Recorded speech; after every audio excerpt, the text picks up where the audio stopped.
It is an honor and pleasure to me to open the panel on culture, the arts, and tomorrow's inspirations. This panel hosts distinguished artists who have contributed to the making of the art world.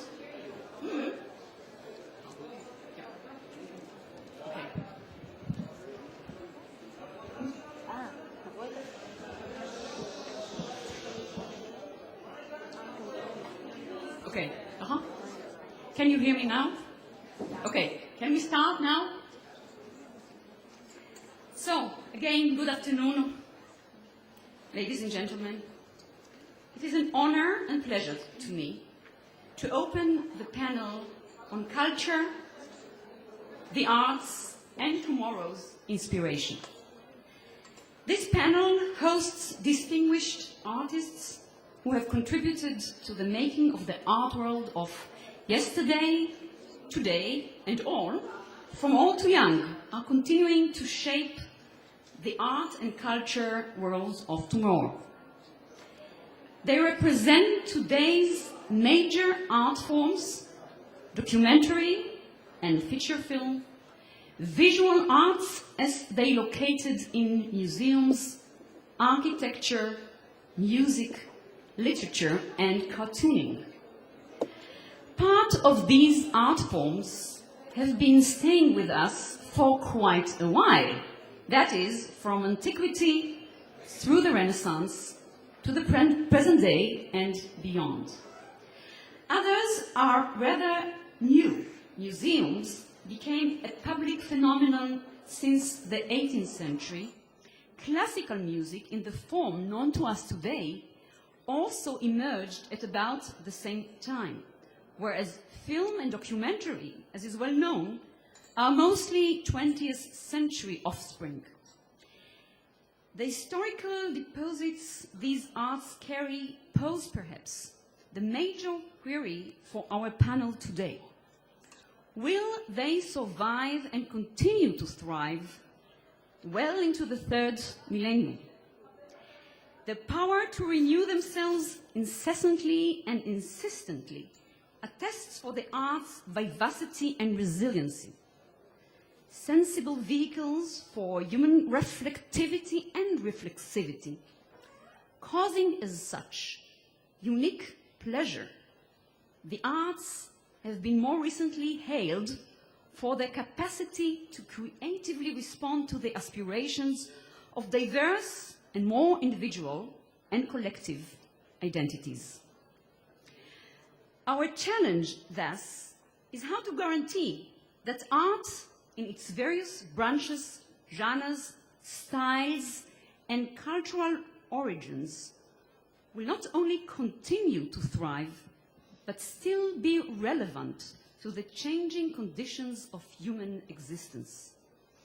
How to preserve the treasures created by former generations, colorful, variegated, vivid testimonies of their experienced lives, and concomitantly encourage new art forms that will best express the deeper layers of today's and tomorrow's experience.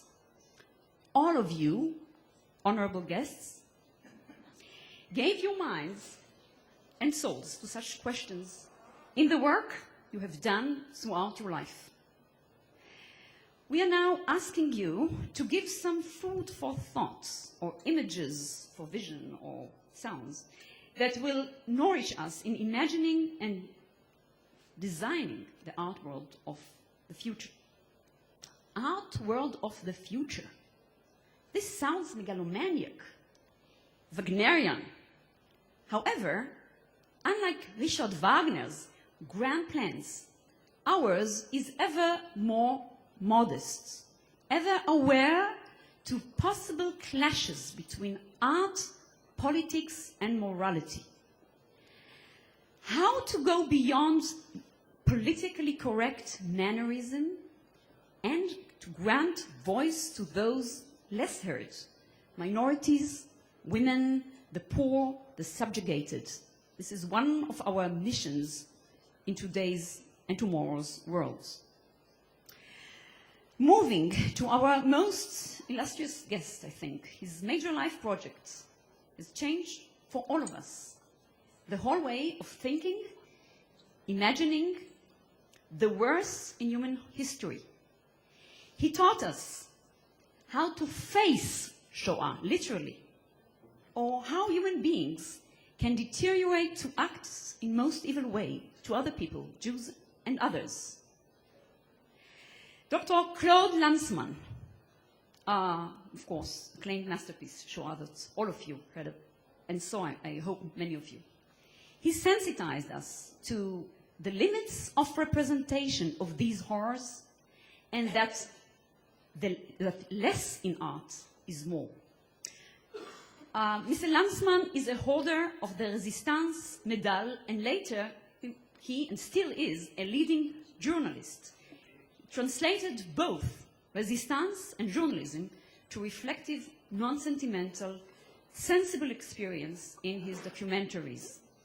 Also, about Israel, Tzahal, and others, critical and yet also supportive to Israel. I will not list Lanzmann's other creations, honors, actions. For all you want to hear, Mr. Lanzmann, is, with all your tremendous experience, what your vision of future art is. Please, Mr. Lanzmann.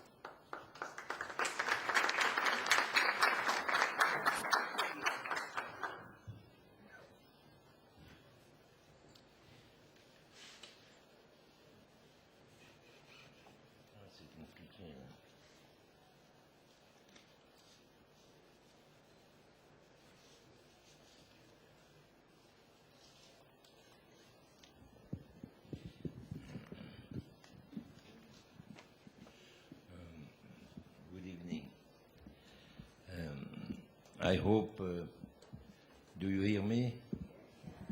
I hope, dear Ruth Cohen, that you have some guards outside this room, because I fear that you will be obliged to order my arrest, either for provocation or maybe more for blasphemy. Never mind. Thinking about the title of this conference, of this huge gathering, facing tomorrow, I am full of doubts and interrogations. Facing tomorrow seems to fit blindly with the hyper-modern imperative to foresee, to anticipate everything. It is indeed the ambition of the 21st century. The scientism which dominates the planet demands that we foresee the destiny of each human being on the course of the world. We expect from genetic, cognitive sciences, statistics, or even from so-called psychological autopsy, that they tell us which babies will be jailed at the age of 15. And from other scientists, it is required to tell us what will be the Earth tomorrow. It is probably this compulsive desire of universal forecast which is at the root of the growing power of insurance companies.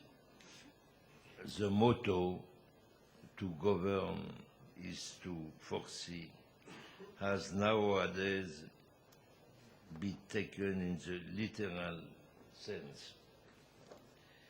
One wants to face tomorrow because of the anguish generated by the future and for reasons of simple economy, of money. The only problem is that one wants to face tomorrow, while today one does not face anything, nothing at all. Did we face the financial and economical crisis, the tsunamis, the never-ending massacres? We never stop to foresee and to face tomorrow, and we receive today blow after blow straight in the face. One should hold on the only really serious principle, the only one really true, the unavoidable never happens, the unforeseen always. I speak here as an artist, and I declare that art should never surrender to the scientists' requirements or cooperate in one way or another with the management ambitions of the states. The artists never foresee. They see and give to see what nobody saw. Art is an enemy of blindness, a cure against it. Art is visionary, but it is such only in retrospect. The masterworks enlighten a time, but it is discovered only afterwards. Picasso began to paint Guernica 5 days after the actual bombing of the small Basque village in 1937. His masterpiece illuminates Guernica and the horrors of war forever. Yet it did not prevent all the Guernicas perpetrated by the Nazis during the Second World War, and we could go on. When she wrote, "You did not see anything in Hiroshima," Marguerite Duras expressed the truth about the 20th century. When in my film, A Visitor from the Living, I show a delegate of the International Red Cross Committee who visited Auschwitz in 1943 and Theresienstadt in June 1944, and explained in pink reports that everything was in order, he exemplifies the blindness of the world, fulfilling unconsciously the aim of the Nazi. I am the one who, in an hallucinating scene, had to describe him in a crossover examination what he did not see in Auschwitz and Theresienstadt. The 20th century did not see anything. If I borrow the beautiful title of the last Stanley Kubrick's film, I would name the 20th century the century of eyes wide shut. The 21st century wants to keep the eyes wide open. to detect the evil, to see it coming, to understand it in order to prevent him, to see, to foresee, to know. Trilogy of mastery, of control. One wants to calculate everything, but it is the nature of the real to sweep out each calculation. What is striking is our immense inability to foresee. The fashion and the fame of the so-called catastrophe films have no other reason. In such films, the hero succeeds at the last minute to avoid the announced disaster. This kind of fiction reassures us about our power on the real. Finally, the credo that everything is calculable does not make us more provident and prudent, better armed, but make us more blind on the part which escape calculation. You stop this now, because it will have a very bad end. The formula of this blindness and impotency, we know it, never again. You may read it at the entrance of the extermination camps in Poland, Treblinka, for instance.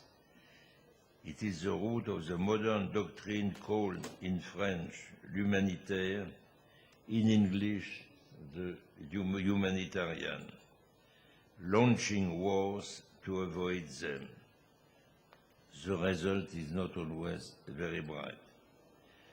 The world tries to wash itself since it did not foresee and did not see during the 20th century.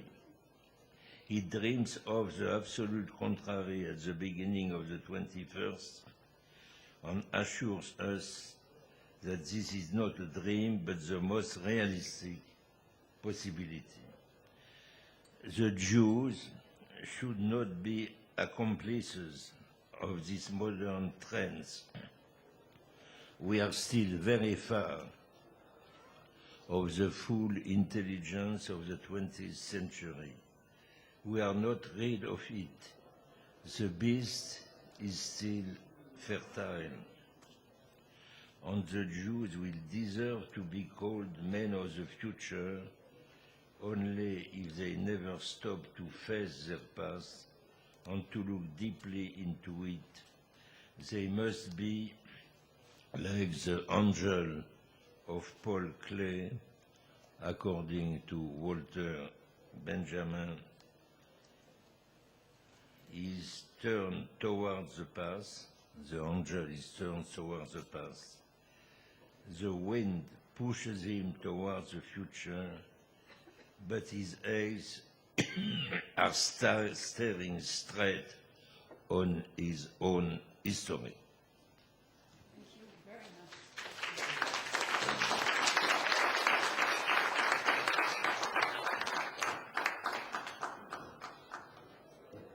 Eyes wide open, a great challenge for the 21st century and beyond. On the other side of the age continuum, and what apparently seems also at the preoccupation with the opposite mode and genre, stands Miss Shari Peer, representing for us the power of humor and caricature in creating cultural continuity and communication. Winner of numerous awards, she has been recently selected by the Jewish Week as the one of their 36 under 36 young Jewish people remaking the community. Among other activities, Shari is the president and founder of Hey Yidel Diddle Productions, motivated by the power of her art and related modern media to make a change, social, mental and behavioral. understanding full well the power of invigorating pictures, she knows well that these two need dubbing, for which she is here. Please.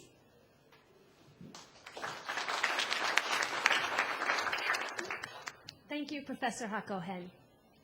Hi, everybody. First of all, I would like to thank President Peres and the Israeli Presidential Conference Steering Committee for inviting me to speak today. It is quite an honor to be here. Is my slideshow up at all? I have to hit that? Okay. No, it needs to be up. There we go. You have to take out the picture. Otherwise, people can't see the presentation. Who is there for that?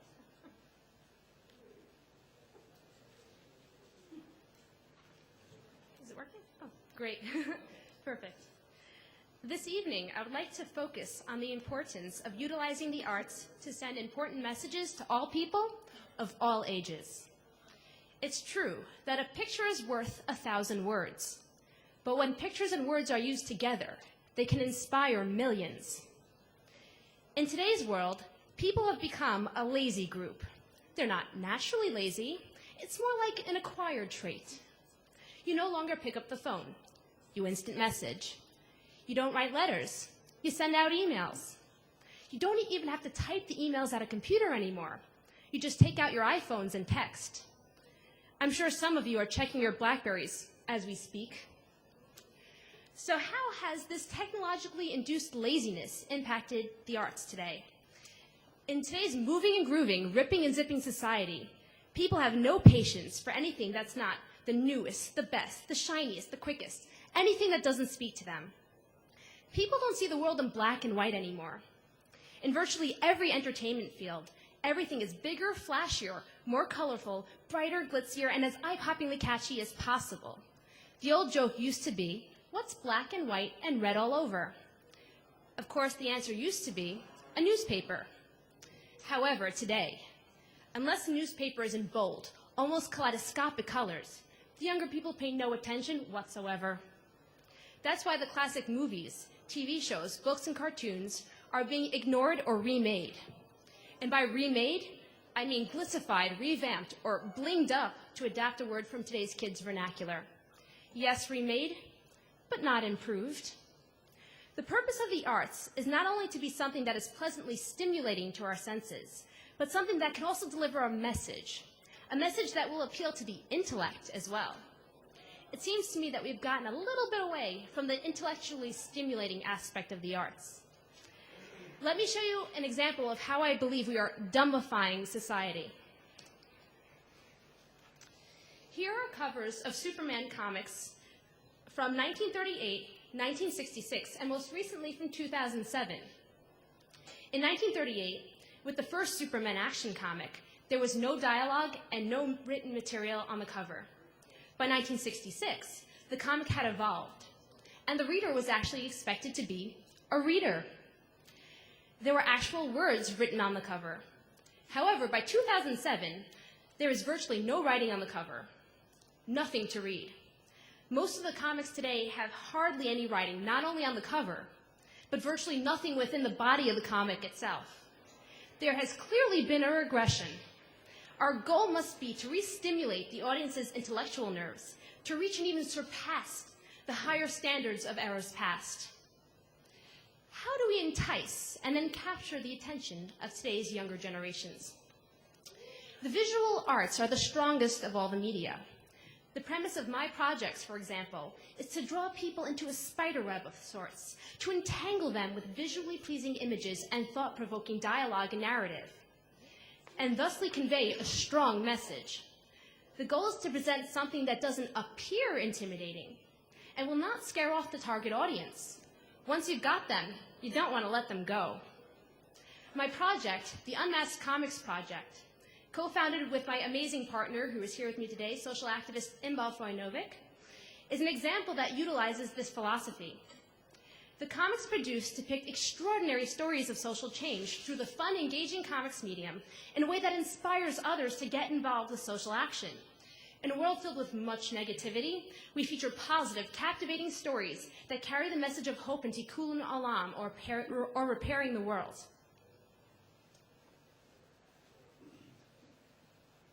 Technology at its finest. Our first comic, Unmasked, the Ariella Dodon story, tells the poignant true story of a woman denied a get, or a Jewish divorce document. The first page can be seen here, as we have taken an issue that is prevalent within the Jewish community, and we're able to raise awareness even in the secular world. The positive feedback had been overwhelming. With minimal promotion of this comic, the project was heavily blogged and discussed, online and in print, reaching a diverse community of interested people. Our second project, Unmasked, the Green Prince, launched especially in time for the panel today, and I think some of you may have gotten copies of it. It tackles a more universal topic, the environment. The comic was inspired by the true story of the innovative electric car system that is on the brink of being launched by the company Better Place, which was mentioned quite a few times in the opening ceremony last night. In this comic, our hero is the Green Prince, who gives up his crown in pursuit of creating electric cars to help rid the world of its dependence on oil. The comic is narrated by 2 electric cars in a future where the electric car grid system is fully installed, and the story's message is delivered through a fairy tale telling of the Green Prince's noble quest. This method is another example of using creativity in a non-intimidating manner to educate and to stimulate thought. For most of today's younger people, the history of the arts begins with their birth. Anything before doesn't exist. Little do they know, it's that history that is the foundation of the world they live in and see today. There's a wealth of humor and material just as relevant today as they were when they were first created. This is not a novel idea. Even in the 60s, the cartoon show, The Flintstones, drew its comedic inspirations from the more adult live-action sitcom, The Honeymooners. The Flintstones were Stone Age honeymooners that integrated an adult sense of humor into its animated cartoon characters in a way that children could understand, but not in such a way that was condescending. It's simplifying a complex relationship. Humor that is no less complex or humorous, but is more appealing to the younger generation. My company, Hey Yiddle Diddle Productions, is doing to Jewish humor what the Flintstones did to the humor of the Honeymooners, revitalizing it in a way that speaks to today's kids. Founded in 2008, Hey Yiddle Diddle Productions revitalizes Jewish humor through cartoons, products, and modern media. Products created through this company range from a Jewish humor calendar featuring jokes from the Borscht Belt era, a sample page of which is shown on the screen right now, as well as comic art such as e-cards, activity pages, holiday cards, and comics that appeal to all generations. Here's another example of how I took an old Yiddish term, Parstinken, and created a humorous clothing design for younger generations. So clearly, art can be used as a unifying force between people of all ages. Additionally, I'm working on other project collaborations to promote significant causes, such as the prevention of bullying and the importance of happiness. In today's tough times, it should be noted that humorous art created purely for the sake of putting a smile on people's faces is in itself an important message. So how do we spread our work and our ideas? There was a time when spreading your work was an arduous task. Now, with the click of the button on the internet, your ideas can be spread all over the world. The internet is not replacing all other public outlets, at least not yet, but obviously it is a vital tool. Additionally, networking is extremely important. Over the last 2 years, I've had the privilege of participating in numerous fellowships and networking programs in both the United States and in Israel that have helped my innovative ideas take flight. Thanks to the generosity of the Emerging Jewish Artist Fellowship at NYU's Bronfman Center, my Jewish humor calendar, a yearly spritz of Jewish bits, became a reality. The Present Tense Institute is a 6-week fellowship program for young social entrepreneurs located right here in Jerusalem each summer, which helped me jumpstart my career. The Cold Door Network and philanthropist Lynn Schusterman's ROI Summit are both gatherings and networks that allow innovators from various fields and backgrounds from all over the world to get together and to potentially collaborate. There, I've seen much innovation, especially in the arts. For example, there are those who are taking the Bible and are making rap songs or weekly animated cartoons out of it to get kids interested in learning. I myself have created a weekly comic strip called Of Biblical Proportions, which takes lines and stories from the Bible and adds modern humorous twists in the form of comic strips. Networking takes place not only in Israel, and not only with regard to Jewish art, but regarding all art.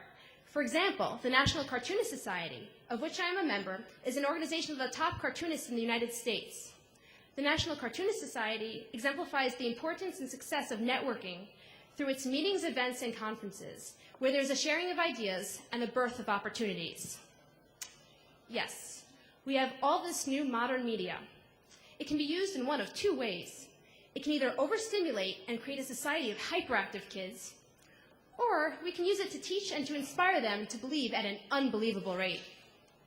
With access to so much more information than has ever been available, we have a responsibility to use those tools creatively, to do great things and not just squander the opportunity.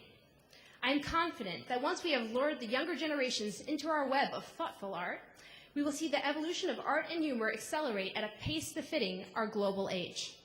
Thank you.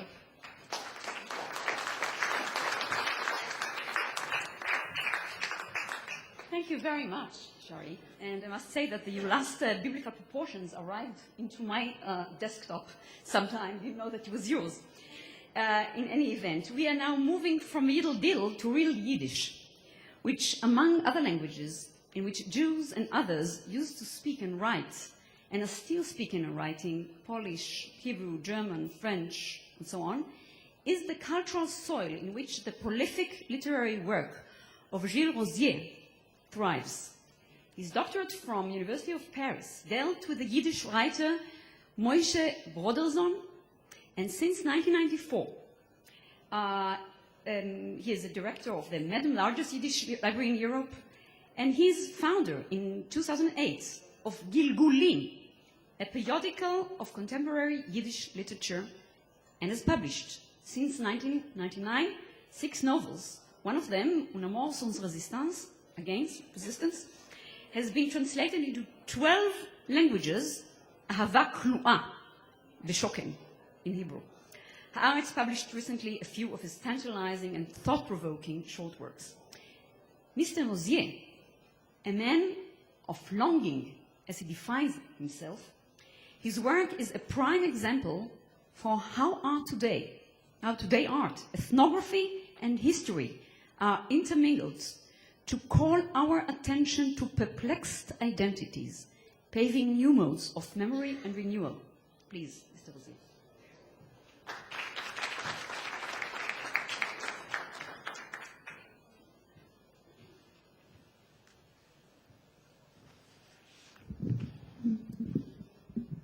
שלום, אני צריך להתנצל שאני קצת חולה, אז הקול שלי לא כל כך נעים, אבל מה לעשות. And then I'll speak in English, even if vorgewollt besser reden auf Yiddish, versteht sich. I would have preferred to speak in Yiddish.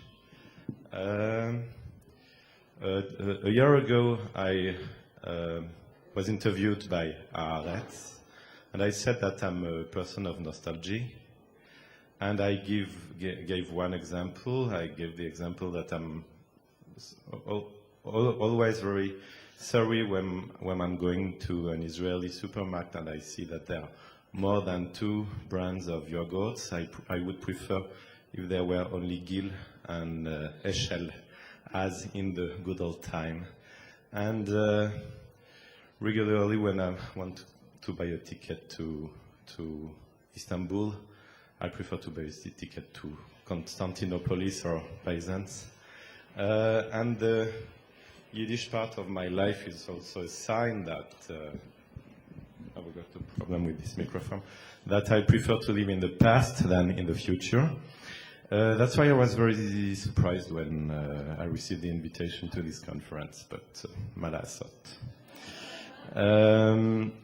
So I had a look on the program and I want to discuss the 3 questions that were there. How new technologies are impacting on creative writings, first. Second, how is literature dealing with globalization? And third, how literature is reflecting the contemporary world. New technologies and creative writing. Will there still be paper books in 20 years? Who knows? But whatever substract a book will have, paper, digital, or both, I'm not sure that this substract will impact the content of the books. I'm absolutely convinced that there will always be a room in our lives for imagination and escaping through literature. So I'm quite confident in this issue. More important is the impact of internet on literature, of course, especially because of the technical genius of internet. You can write on internet things that you can't write on paper, of course, with hyperlinks and so on. And I would focus on the phenomenon of blogging, which is quite popular by writers now. I personally don't have any blog, but people regularly consider that they can't still be seeable in our world if they don't have a blog. I think it's a really serious question because you don't write a book as you write a blog. When you write a book, you write and rewrite and maybe 10 or 15 times the same text until the sentence has got the good music and until the whole book has got the good music. And when you write a blog, you are stressed, you receive the pressure of going fast because a living blog is a blog on which you have to publish minimum once, twice, or 3 times a week. If not, the reader doesn't follow your blog. And there is the danger that the literature will lose its quality because if you don't have time to write and rewrite 15 times the same text, so it could be a danger. Of course, it's not a new phenomenon in the 19th century and even until after the Second World War.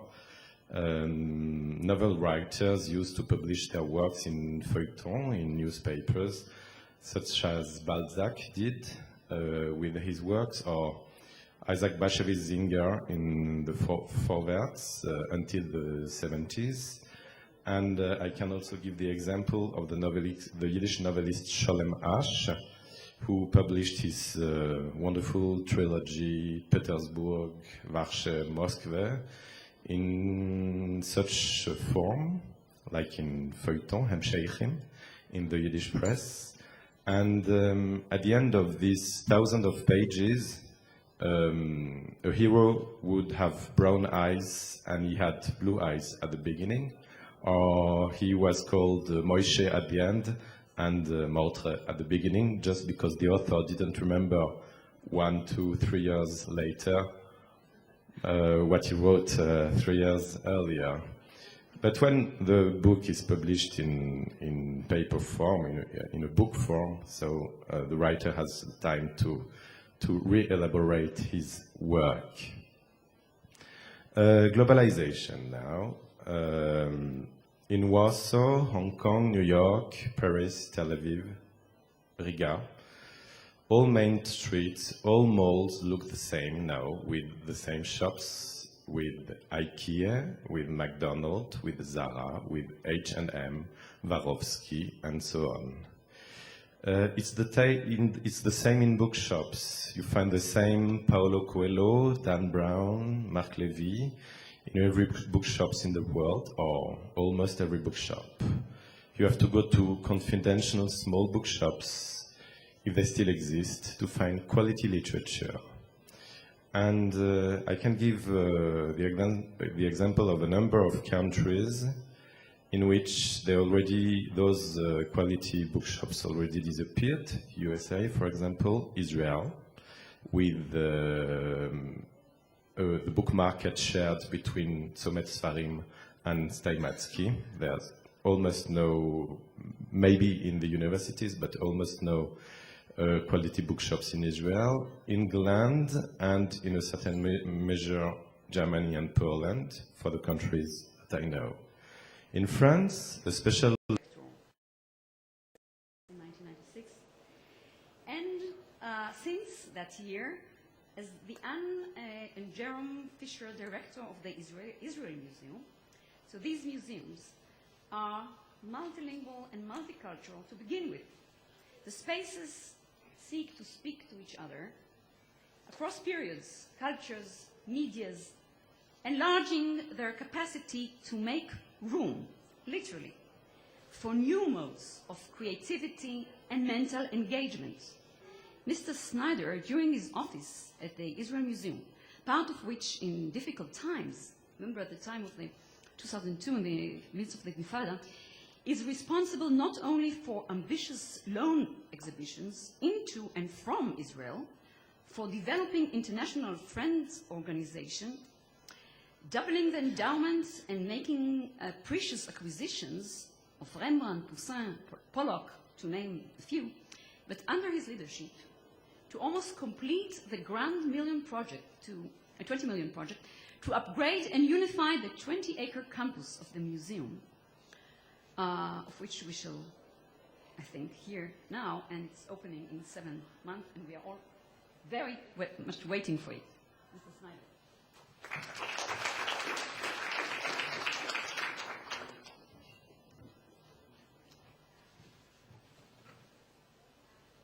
Thank you, Ruth.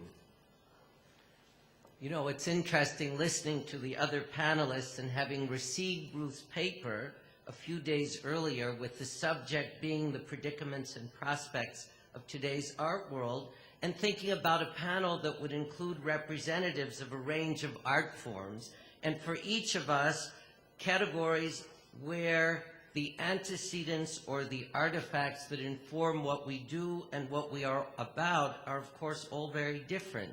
And in that respect, to hear Claude Lanzmann speak about the age that we are just emerging from, we think and hope, in which our eyes were wide shut, I immediately had in my mind the image of Paul Klee's 1920 Angelus Novus, and it brought tears to my eyes to have Claude Lanzmann end with a reference to Angelus Novus, which actually for me and perhaps for us in the Israel Museum in its paper watercolor frailty might be the most important treasure among the 500,000 that we hold.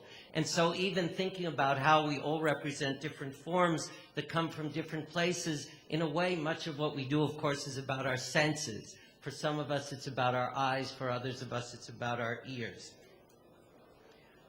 You know, it was also interesting listening to Shari, in a way, chastise us for being lazy. And as I started to think about the 3 or 4 categories that I might mention, it occurred to me to speak about museums a bit as being spoiled. Not lazy, but spoiled, another trait that we shouldn't bear or be proud of. And yet in the case of museums, or particularly museums like ours, which are encyclopedic museums, our job is to be about embracing the continuum of material culture.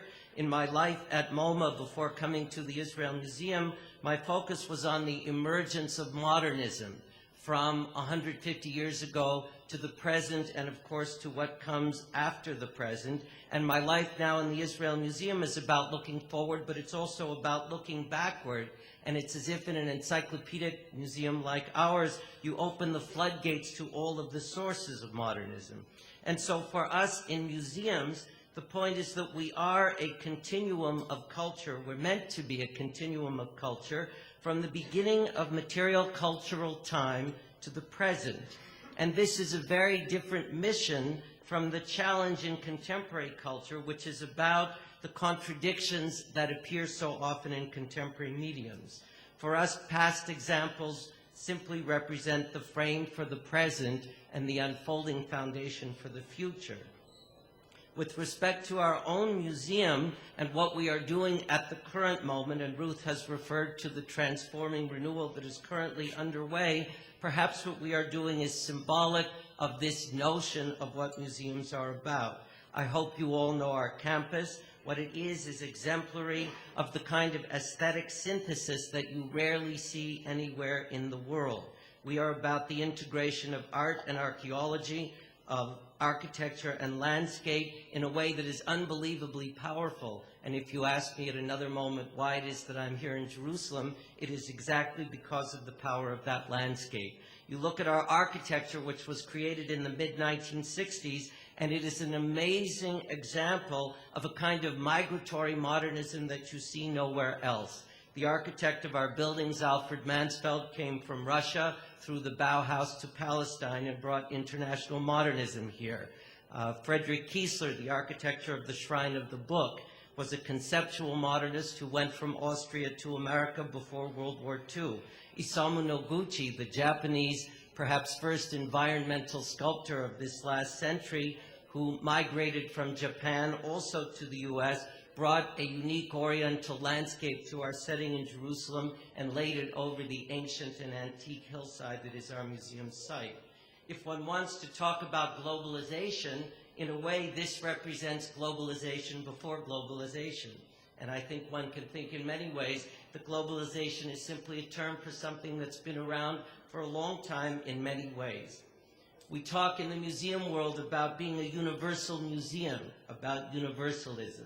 And in a way, this is also simply a buzzword. And if you look at the site, setting, and collections of the Israel Museum, you see that we are an example, and we are not the only example in the museum world. The project that is currently unfolding on our campus is indeed a transforming renewal of our campus, and its message is meant to be about the notion of reinforcing the quality of the original message that I've just described. It's not about tearing down and beginning again. It's about building on this notion of the connected accumulation of the past coming into the present and looking toward the future. Our project is about architecture, but it's actually also about content. It's about the idea of reordering the galleries of the museum to show the continuum of material culture in archaeology from 1 million years ago to the time of the Ottoman Empire and its diaspora, and then to look at the diaspora of Jewish world culture from this part of the world, both to the east and to the west, and then to look at the way in which there has been a connection in the diaspora of those cultures to the unfolding of the Western fine art traditions and how those Western traditions relate to non-Western cultures. If we talk for a moment about Israeli art, in a funny way, what we are doing in our project is trying to make Israeli art and the art here of the last 100 years a kind of focal point for the merging of Europeanism that preceded it, traditional Jewish iconography that became and transformed into the visual culture that became the visual language of the modern Jewish state of Israel, and that in a way becomes a springboard for our looking at the fine arts, looking backward and looking forward. Thinking for a moment of current issues and just touching on a few of the points that Ruth raised, I would say that many of them are in fact quite resonant with what is happening in Israeli art today. In terms of new media, there's been a kind of serendipity in the way that artists' facility here with technology has been very beneficial and very important in the way that traditional photography has transformed into digital imaging, in the way that video has transformed into the sophistication of DVD today, in a way that you see many artists here bursting onto the global landscape in a way that was not the case before.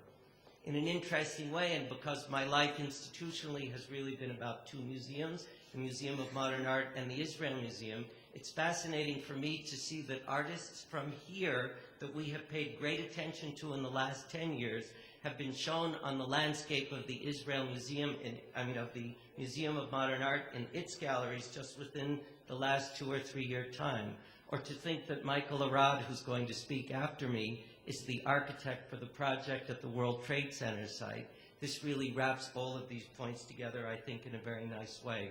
To touch for a moment on the notion of commercialism, I don't think we have to talk about it. What is commercialism but just another platform for visibility? And for us in our field, this is quite important.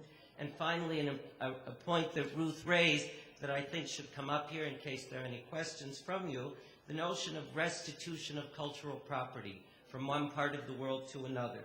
What is restitution but simply the subject of historical awareness? It's the point about where cultural material, wherever it is held, comes from, and what your responsibility is with respect to it as a matter of custodianship. And on that point, in coming from the museum field, I'll only end by saying that we who are focused so on culture hold it in our hands, but we are only its custodians, we are not its owners. Thank you.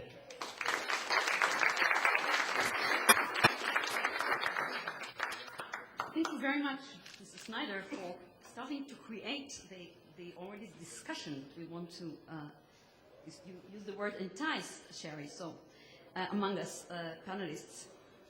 And compared to the visual arts at the museum, can music, classical music, speak to different people beyond the club of, let's say, the Philharmonic Orchestra and other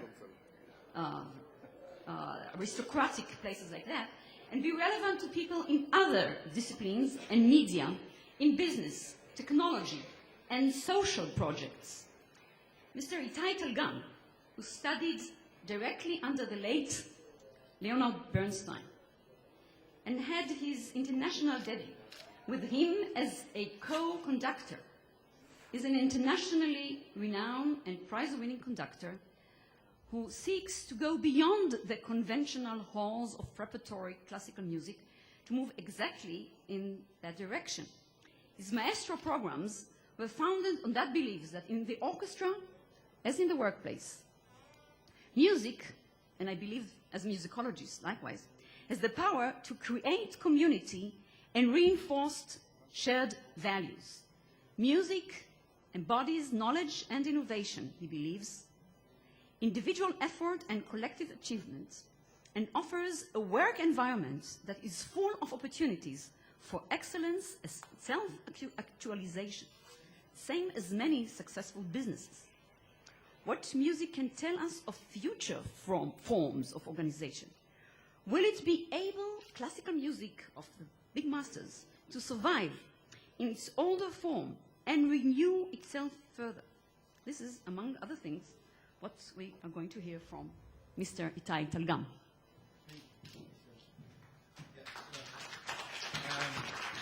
Thank you. Don't be so enthusiastic, please. Listen, speaking about music as a metaphor, looking at the audience at a certain point, I remember Oscar Wilde's definition for a fugue. He said a fugue is a musical form in which the voices come in one after the other and the audience goes out one after the other. Yeah? So luckily we are left with enough voices in the hall, and I really want to make it very short just to make sure that we do have time for, I think, discussion. Well, I'm coming here quite happy. Tell you why.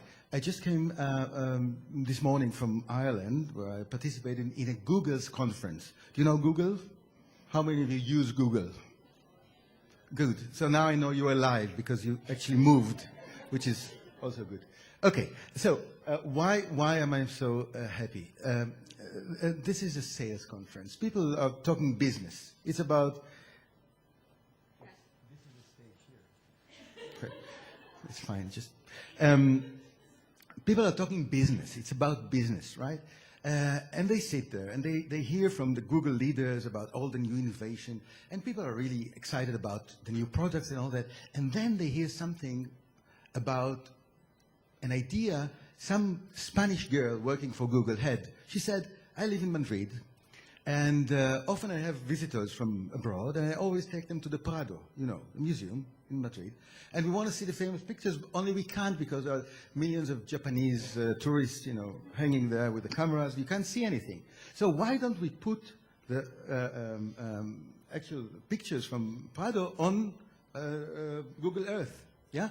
And then they put it, now, as Google do, they don't just take photos and put them, they had the most fantastic, incredible resolution in which you could take a Bosch, painting and put something like 1 square centimeter over this kind of screen and have it in perfect resolution. This is, I mean, you should have seen the reaction of the Googlers, yeah, to this. When it got to deal with art, they were completely transformed. They didn't like it. They were enthusiastic about it. They were, why? Why is the project of Google or YouTube Symphony Orchestra? Do you know about this project? YouTube, you know YouTube? YouTube had auditions on the net for musicians from all over the world, and then the community of musicians actually participating chose the orchestra, and the orchestra went to Carnegie Hall, all the people from all over the world, and they had a concert there with Michael Tilson Thomas and all that. You show that to the people, and they got ballistic. It's a whole different magnitude of response. And I'm saying, those technological people, why do they respond this way? So 2 things. First of all, I think they all belong to what I would like to call the new generation of highly educated ignorance. These are people who get the best education in the world, and yet they know so very little about things that interest you and us. And, you know, I may sound like an old man. Okay. They may know a lot about other things. But some of the things that are really important to us and may also be important to them, they are completely ignorant. That's the bad news. The good news is they want to know. They really want to know. That's why I told you the story about how enthusiastic they got from just touching the art. So that's one thing. Second of all, the new patrons. Google. Google is the new Medici of the world. Yeah? Exactly. They have the power, not only because they have the money. They have so much money they don't know what to do with it. Yeah? Also because they control the information. And information is, of course, the new gold, the new... they control the information. They search the best way. They can get to any information. They have the new archives of the culture. Again, YouTube. Again, the book project that they're doing. All that is going to be there. And they're going to control the way we understand the world through all the tools they put in our hands. So the good or bad news, I don't know. But they are also interested in art because art seems to have this magical effect on people, even if they are ignorant, or maybe even more if they are ignorant, but they know their ignorance and they know they want to learn. So we have the patrons, we have the new audiences. You know, there are other new audiences, but I'd like to focus on this one because I think, you know, the unique talents will always emerge. Those people who, the Leonardo da Vinci's, will find their ways to make art and to consume art. But the bulk of the audience we need, I think, is there. That's the kind of audience I'd like to concentrate on. Now, this is, of course, a generalization, of course. And like most people here, I don't generally like to generalize, as you know. But one has to start somewhere. And that's my idea. Let's go there, look for the people. Now we have to connect to them. And that's my third and last point. The thing of creating interfaces with everything seems to be the crucial point where you either make it or not.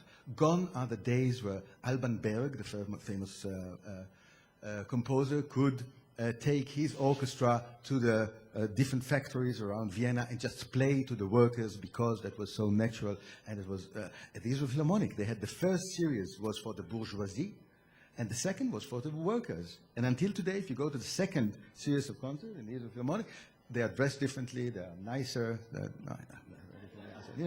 they're workers. Okay? But these days are gone. Now we need people to be able to make the connection. So I don't know who I'm actually addressing this to. Maybe the artists, maybe some of the artists, maybe people who had enough of being an artist like myself and want to connect to people in a different way. And therefore I think being able to match the sophistication of those young people, the ignorant, the highly educated ignorant, but in a different way, not just educate them or tell them about things, because, you know, they could be very cynical about it. And what we want is really to engage them. So I'm proposing a new profession here for you to think about. Now the last, oh, I promised that was the last, but it's not. The new art, the new art. What can we say about the new art? Just, you know, it's going to be very difficult. If you think about the Gesamtkunstwerk, I know, thank you. I didn't order anything.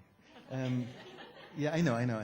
I'm just saying, if you think about people that now have to cope with all the electronics and the live feed from different parts of the world, and again using the archives of that are on the internet, and do a complete artwork from there, you know, that's a tough job. But it's luckily I don't have to do it. Somebody else can do it. Thank you so much.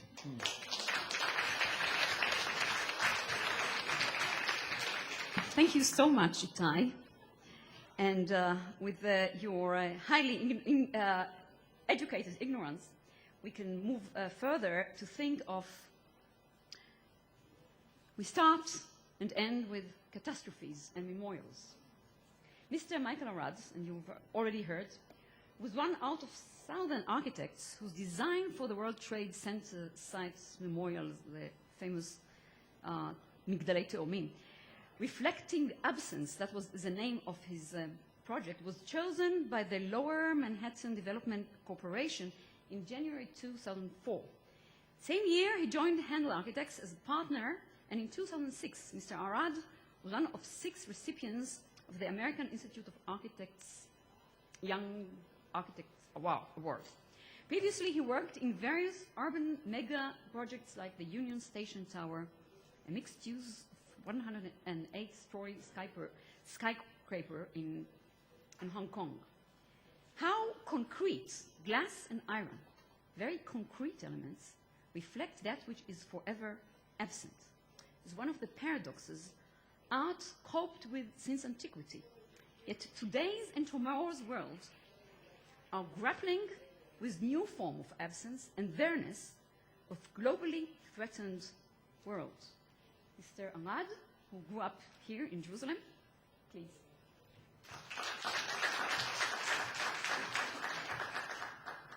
Thank you very much. As somebody who grew up in Jerusalem, I'd like to welcome the entire panel, especially the blasphemous Monsieur Lanzmann, to Jerusalem, a city that, in theory, is a place for iconoclasts. Think of Abraham escaping from Ur for breaking idols.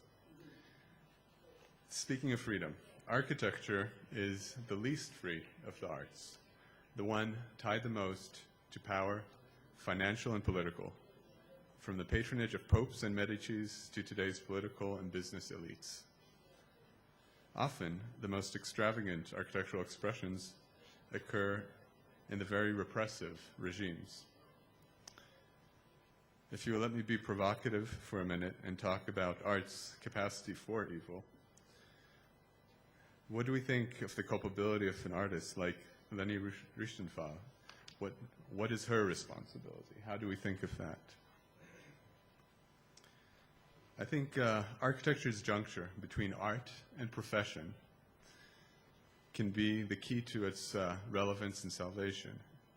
It is the best source of hope, as architects are the last generalists in an increasingly narrowly specialized world, the last Renaissance men and women, or, to paraphrase Fitzgerald, the most specialized of experts, the well-rounded man. And when I was writing this down, I couldn't recall if it was the most specialized or the most limited of experts, which is actually an indictment. Architecture, more than any other art, impacts the public in general. Buildings and cities cannot be avoided, like museums, concert halls, theaters, and galleries. Most of our work is devoid of architecture with a capital A. But all of us, even in the most remote rainforests, are affected as a result of poor planning and unsustainable patterns of urbanization. We become who we are as a people and a culture only because of cities and the opportunities they afford us in their density and serendipity. In some quarters and in some times, cosmopolitanism was considered derogatory, a derogatory phrase. As our world grows increasingly smaller, we must work jointly. This is not to erase geographic and cultural differences, but it is childish to think that regionalism in its various guises will triumph. It won't, not in Iran and not in Tel Aviv. I wanted to end with a short story that I heard a couple of days ago when somebody was talking to me about the memorial, and they asked me how I approached this task that I've been working on for the past 6 years. And it wasn't quite with eyes wide shut. It was with a belief that my eyes were open, though in fact they weren't. And they told me the story about the first 2 generations of volunteers for AmeriCorps. And it turned out that those first 2 generations that initiated the program did more than anybody that came after them. And it was precisely their inability to conceive of the future within a set of limits that allowed them to do the most. And I think that might be a lesson for tomorrow at any given time, whether it is today or yesterday or 100 years from now. So I'll end on that. Avoiding the clock. Thank you very much, Michael Arad. Before opening the floor to all of you people, I would invite the panelists to react to each other. We have a few moments for that, and then we can share a more open discussion. So, if you want to add something, to react, to share reflections. No? Okay, so we should start with some questions from the audience. Yes, please.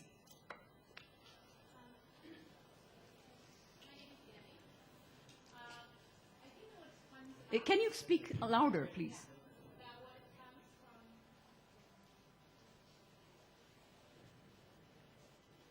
That what comes from not only from this panel but also from other panels is that everything is accessible and nothing is really accessible. There's so much information and there are so many things that you can touch them, but actually when you look at everything that is there, because there's so much information, that someone needs to, put an order into that. And in a world that everything is kind of a takeaway, culture or mentality, that it doesn't give or allow us really to get into deep things. So talking about art, and I don't have the answer, but I can see it as a matter of, 2 small children that I'm trying to encourage them to learn about classic music. We send them to special chugim. We do all that, but it's very hard. We just, where in Italy, we took them to. What is the question? The question is, how do we find the balance of trying to take everything that you have been spoken from different directions about culture, and really make sure that whether it's part of education, I don't know who is responsible from that. But how do we really make sure that, kids of today are becoming part of that, that Yiddish is not something strange for them, that reading a good book is not something that they are not accessible for? It's a very big question. So would you like to respond to that?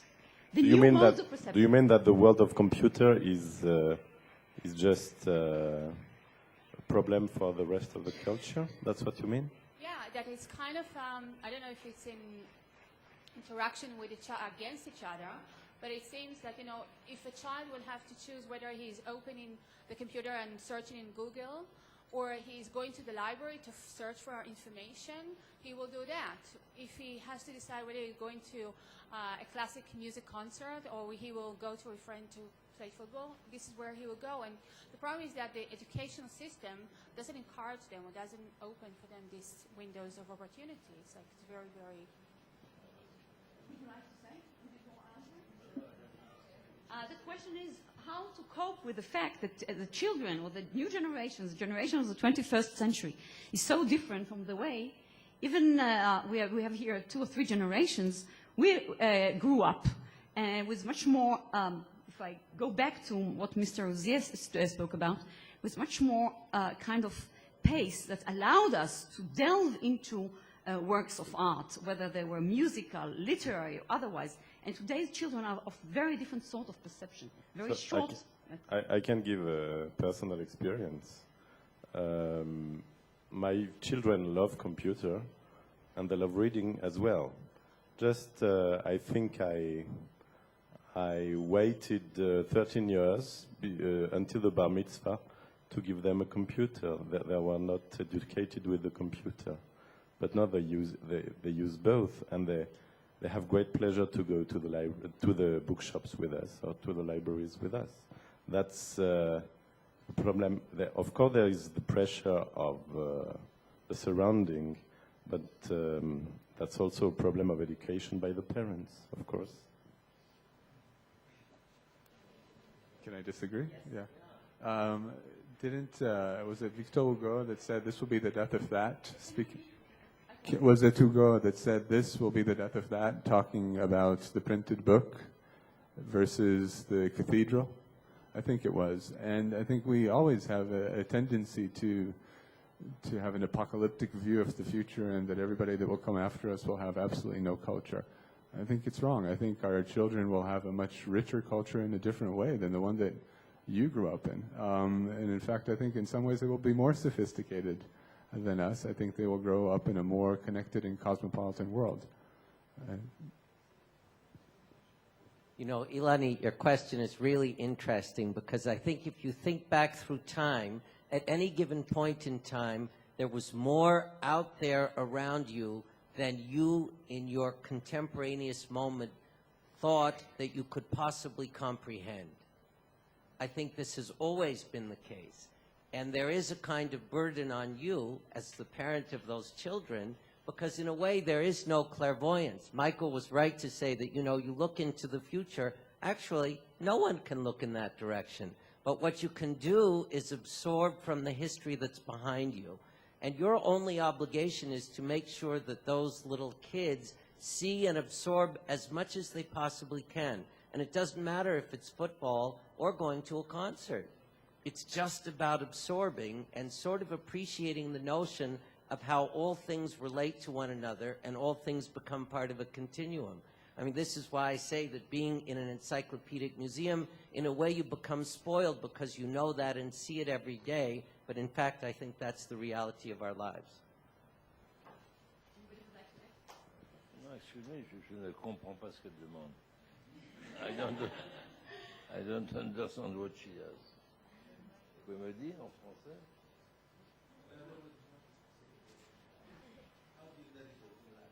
Pardon? Oh, do I go back to what? To life? I don't need to go back. I am in. No? In any event, I think it seems that we are, yes, would like, yes, sure. I think morality was part of before the panel, and I'd be interested to hear your answer on the really news contribution from some of the panelists, including this announcement. We didn't hear, we listened to you, the first part of the question. Couldn't hear. The question I think came from Mr. Ravi, architect, on would Leni Riefenstahl be regarded as a great artist? What's the attitude toward that? Yeah. Yes. But first, Shari would like to respond to the former question. Then we'll move to this very, very important question about morality in art. Okay. Since we're in a democracy, as a woman, I'd like an opportunity to just answer the question a little bit. So I mentioned in my speech before my presentation that a lot of what people are doing today, yes, everything is very accessible, but the key is to use this material, the wealth of material that's out there, and do it in an innovative way that really can speak to people, that people want to pass around on Twitter, that people want to blog about and write about on Facebook. That's for the, not kids, but the in-between kids and the kids at heart, anybody who can manage to use the internet, navigate the fields there. But I kind of like to use the model of iTunes, how with iTunes there were so many different websites there illegally uploading music. They kind of didn't know what to do with it. But eventually, after a while, somebody came up with the solution of creating iTunes. And now everything's kind of controlled and people know how to go about doing that in a legal, normal way, and downloading music, enjoying from that. And it's kind of what's going to happen now. I mean, I know with Inbal and I in our project, the Unmasked Comics Project, we're working with an organization called CET in Tel Aviv, the Center for Educational Technology, to tell some stories. And they're working on some phenomenal programs using the comics medium to get kids in classrooms learning about learning about topics. And I've seen other programs where teachers are actually in class. Each kid have a laptop, and they're teaching the material in a way that speaks to the kids. And the teacher can sit there and look at her computer on the different screens to see what the kids are doing. That's one way of making all this information, whether it's history or the history of art or Judaic arts or Judaic anything there. People can teach in a way that's much more fun and accessible. And we're at the beginning of these stages, but it's working. People are working on that. So innovative ways of instruction. This is whether you are a parent or a teacher. That's part of the answer.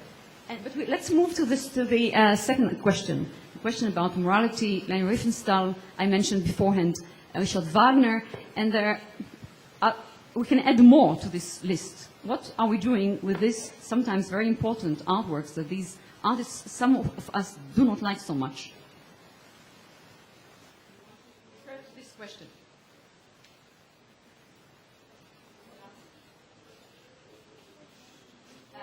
Morality and art. What you mentioned? The Riefenstahl moment, a very, very well-known moment in film.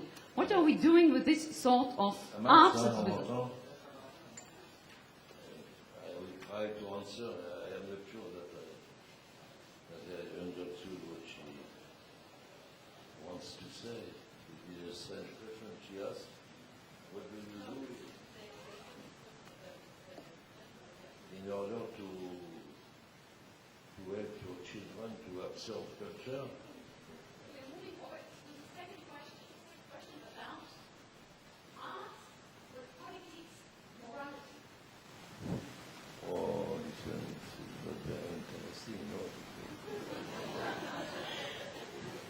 But I can tell you one thing about culture.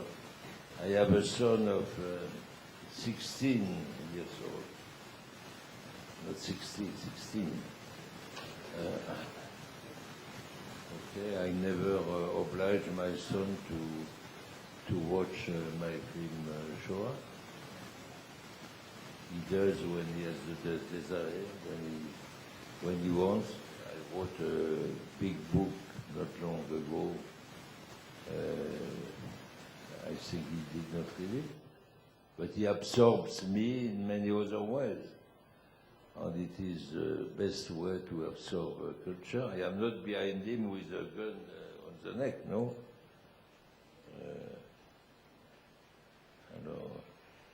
You are too practical, miss. Or madame, I think that you are madame.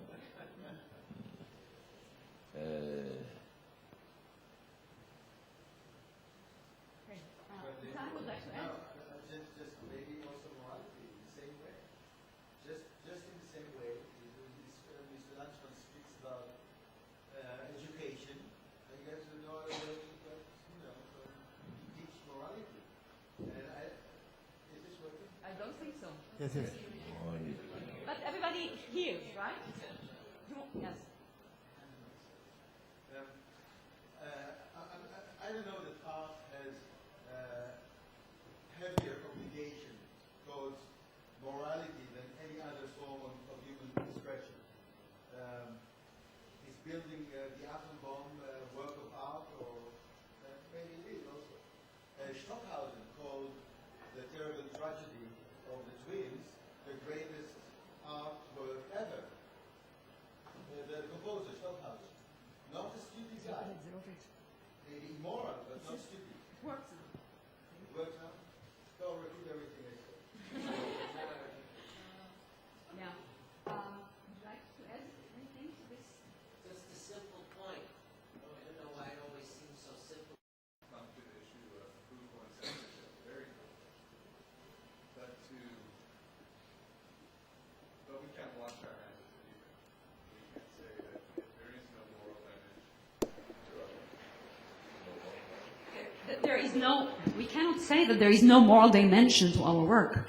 And I would say also, since I worked on certain issues in my own research, that, for example, music that was hailed as the best of all music, harmonious classical music, was at a certain moment in the history of music, was used in order to exclude groups, Jews in that instance, that their music was considered as noisy.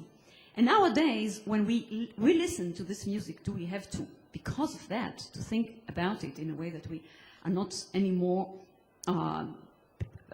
participating or thinking of it as something which is ours? Of course, the answer is much more complicated.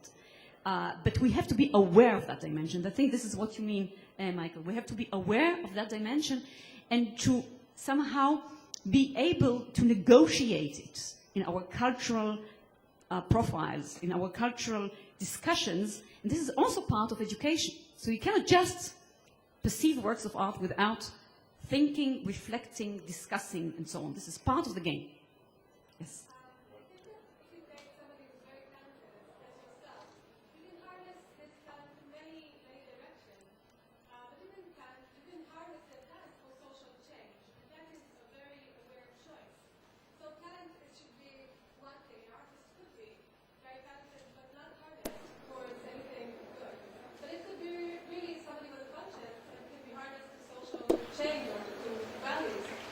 Maybe this is some of the education artists should be aware of. But it's not the worst art, it's political art. Yeah. Yes, please. In terms of thinking about morality, I'm from Montreal, and there's a lot of very experimental art environment. And I was just thinking about performing arts, mostly performance art. I wanted to know what's your opinion about like this fashion after the 70s of directly showing the artistic process, or sometimes don't showing something refined to the audience. And from my point of view, it's not as respectful or not as good quality art. I wanted to know what's your opinion in terms of like performing arts. And I know I've seen performances that is basically starting a dog and looking how it dies, or stuff like that. What do you guys think? Anybody would like to refer to this? Yeah.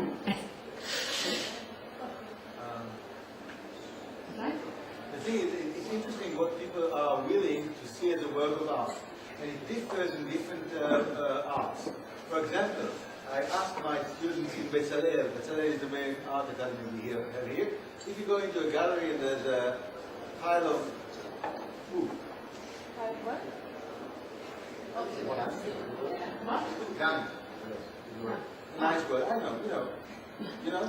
Okay, would you be ready to consider this a work of art? They say yes. And now, if I recall the noises, that are somehow being generated by the process, is this a work of music? And they said no, no way. Because music somehow penetrates you more, and you're less willing in a certain state to consider it intellectually, or what it means in terms of, what does it say about society and the wastefulness, whatever. What is a acceptable work of art? Is the process interesting? It's all very much part of the art. Again, like morality, you cannot say in advance this is out of it or this is ill. Some of it will be stupid. Some refined art will be kitsch. Some unrefined art will be very moving, etc. Yes, please. So these are the two last questions because we have to wrap it up very soon. So, could you?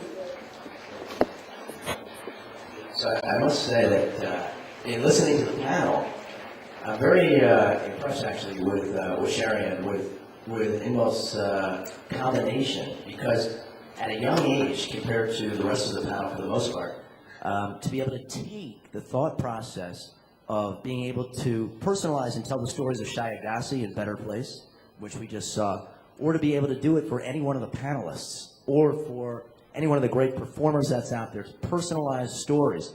Can you just give me a little bit of background, why you guys decided to go in this kind of a direction compared to tremendous talent that you could have in doing anything that you wanted to do as far as artwork is concerned, but to actually be able to do it for others, to be able to tell their stories? Can we add this to the last question so that we will be able to refer to both questions?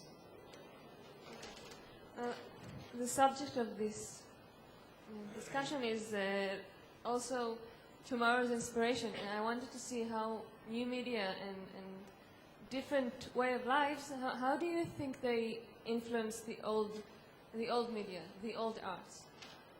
I know that Susan Sontag has written about how the photography influences the pictures, the paintings, and I just wanted to know how do you see the influences? Okay, so let's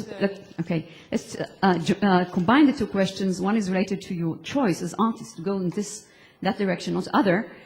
The other, how old and new are combined in the art world of today, of tomorrow. Is this on? I guess I'll start. That's one of the questions was directed at me. So first of all, the lines in today are very, very blurred, and everything in society, people artists, everybody, the internet is a platform where everybody can be showcased, which lends itself to a lot of collaborations. And Inbal and I, when we created our comic, originally we had one comic about one cause that Inbal had gotten grant money from ROI, one of the programs that I mentioned, to promote one woman's success story and how she got her get after many years of struggling. And we were surprised by the feedback. I mean, it was just amazing. It felt good. It felt good to tell this woman's story and to get people telling us how much it meant to them and how people related to that. People who weren't Jewish and didn't know the first thing about being Jewish. Editors from Nickelodeon magazine, cartoonists from Mad Magazine were sending amazing feedback. And what we saw there was a way, to collaborate and showcase really important causes. And, one thing I like to say about today's society is that, people talk about a superhero, that they're faster than a speeding bullet, more powerful than a locomotive, able to leap tall buildings in a single bound. Well, with the click of a button, that's kind of faster than a speeding bullet. And with the airplanes and the technology that we have, that's kind of more powerful than a locomotive. And you're able to leap tall buildings with a single bound and can affect millions of people in utilizing the right material. So we started with one cause, and after the success in that, we said we can't just stop using our talents here. And within a month, we got our next grant to tell 2 new stories, including the one that you just saw, which is more environmentally and universally friendly.